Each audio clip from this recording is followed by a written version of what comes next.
Hello all, welcome back to operating system course. So in the last class we had studied till address binding, right?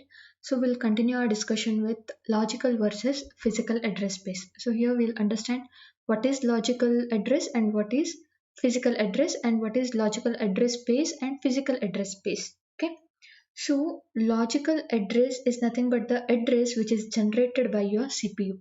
Okay. I'll repeat once again. Logical address is nothing but the address which is generated by your CPU. Basically your secondary storage address. Okay. And then physical address means address it is seen by your memory unit. That is your address which is loaded into MAR of the memory. Your logical address it is also called as virtual address. That means it is the address which is generated by the CPU while your program is running. So this logical address or the virtual address it is used to reference to access a physical memory location by the CPU. So logical address space it is nothing but set of all logical addresses generated by a program's perspective. Okay, we need to have a hardware device which is called as memory management unit. So it is the unit or it is the hardware that is used to map all the logical addresses to its corresponding physical address. So your physical address it identifies the physical location of the required data in the memory. So the user never directly deals with the physical address but can access by its corresponding logical address. So the user program it generates the logical address and thinks that the program is running in its logical address, but the program needs physical memory for its execution. So therefore the logical address must be mapped to the physical address by the MMU, that is memory management unit. So your physical address space, so it is nothing but set of all the physical addresses corresponding to the logical address in the logical address space. So at compile time and your load time, binding of the address, that is binding of your logical address, it is same as your physical address. But during your runtime or the execution time, it will be different.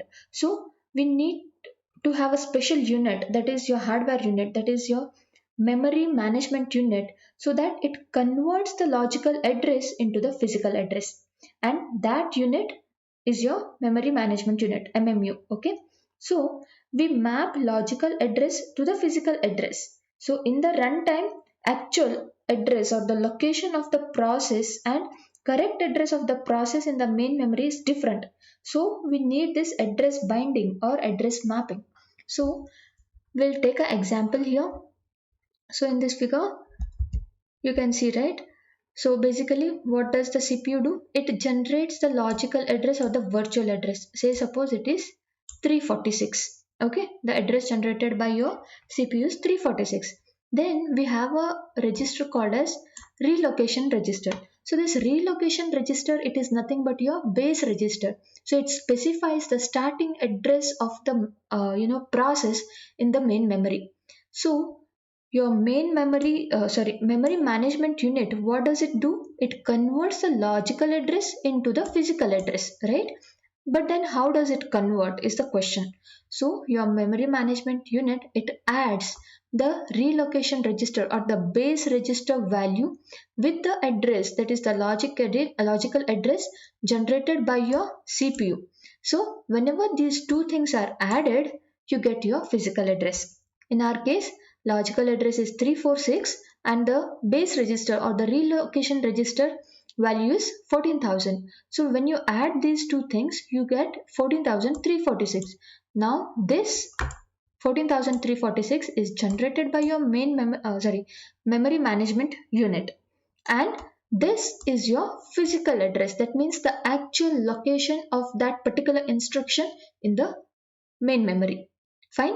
So this is your logical address and the physical address and the address spaces, and the device which converts logical address to the physical address is your main memory unit. Fine. Then next we'll talk about dynamic loading. So basically moving or loading the process from your secondary memory or the secondary storage to the main memory is called as loading. and this loading will be done by loader. Okay, so there are two types of loading. One is static loading and other one is dynamic loading. So the types are static loading and the other one is dynamic loading. Okay, so first I'll talk about static loading. So in the static loading, what happens is your entire program, along with its data, subroutines, the values, those all things will be moved into your main memory from the secondary memory or the storage. So that is static loading. So we now talk about the dynamic loading. So dynamic loading, what happens is only when your code or program is needed that we move into the main memory from the secondary memory. So that means a routine or a function or a module, it is not loaded until it is called. So all routines are kept in the disk or the secondary storage in a relocatable load format. At first, the main program is loaded into the memory and it is executed. So when a routine needs to call another routine, say for example, when the main program it needs to call another routine, so first the main program it checks whether the other routine which it is on a call is loaded. So if it is not loaded into the main memory, then your relocatable linking loader it is called and it loads the desired routine from the secondary memory to your main memory. Okay, and once that particular routine is into your main memory, the control is then passed to the newly loaded routine. That means your newly loaded routine can now execute. So advantage of this dynamic loading is that an unused routine is never loaded into the main memory. And this dynamic loading, it does not require any special support from your operating system. So it is the duty of the users to design the programs such that your program takes advantage of this dynamic loading. Fine. Next we'll talk about dynamic linking and shared libraries. So before that, first we'll talk about what is linking, right? So when you write a code or program and then when you compile it, so we get the object code, right? That is .obj file, right? So say suppose you have written some C program, when you compile it, so you get object file, .obj file, right? Or .o. So your object file it contains the instruction in a system readable format or machine readable format. Okay. So but we need to use certain codes which are used many times or it is used reused many times. Say for example, we have libraries in C programming, right? Like your header files like math.h or stdio.h. So when we include these header files, we are actually using the functions that are present in it, okay, that are present in the libraries, and we are not actually writing any functions basically. Say for example, we use printf statements, right? But we have never written code for printf, what actually or how actually printf works. We have not written the code for it. We just use the printf and we printed some things, right? So what we did is we just use the function which is present in that library or the header file. So to use different functions, we need to link the libraries or the header files. Say, for example, we used hash include stdio.h in your C programming, right?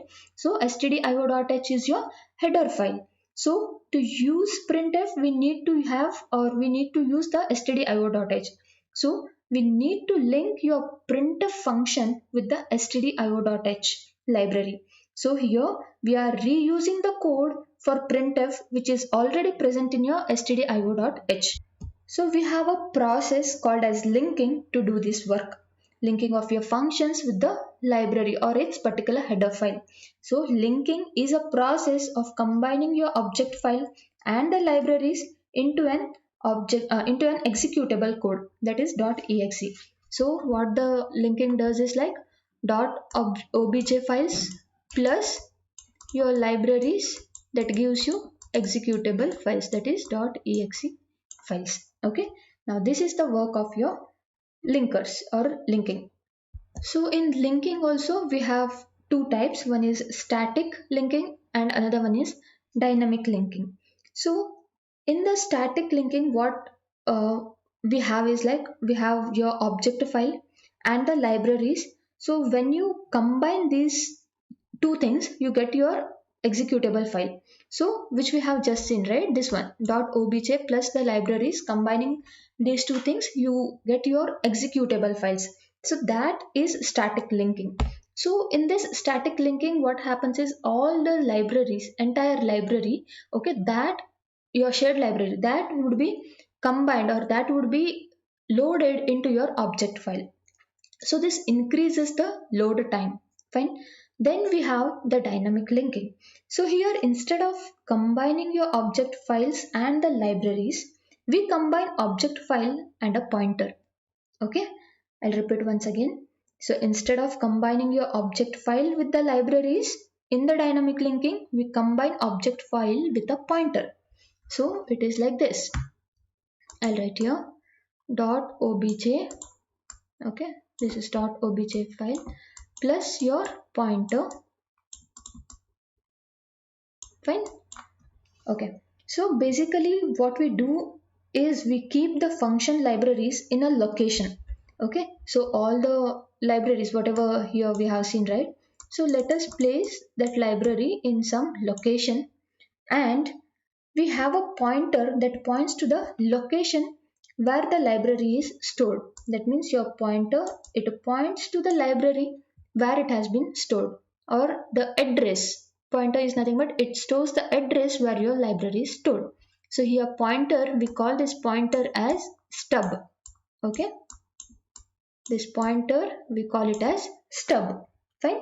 So what we are doing here is, instead of combining your entire libraries with the object file as in your static linking, so here we are only combining your object file with the address of the function, or with the address of the shared libraries. That means object file now will have, it only has now the library address, not the entire library contents. Okay, so whenever we need to access these libraries, the pointer, it will point to the library, and then it will be dynamically linked to the object file, that is at the execution time or at the runtime.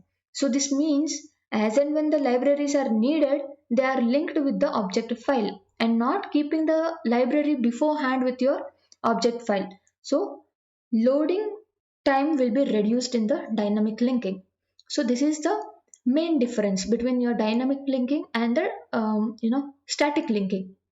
So instead of keeping your entire library or combining your entire library with the object file, in the dynamic linking we keep object file along with the address. So that address is nothing but a pointer that points to the address of the or location of where the libraries are stored, and this pointer we also call it as a stub. Okay, so this dynamic linking, it needs some special support from the operating system, and it also wastes both your disk space as well as the main memory.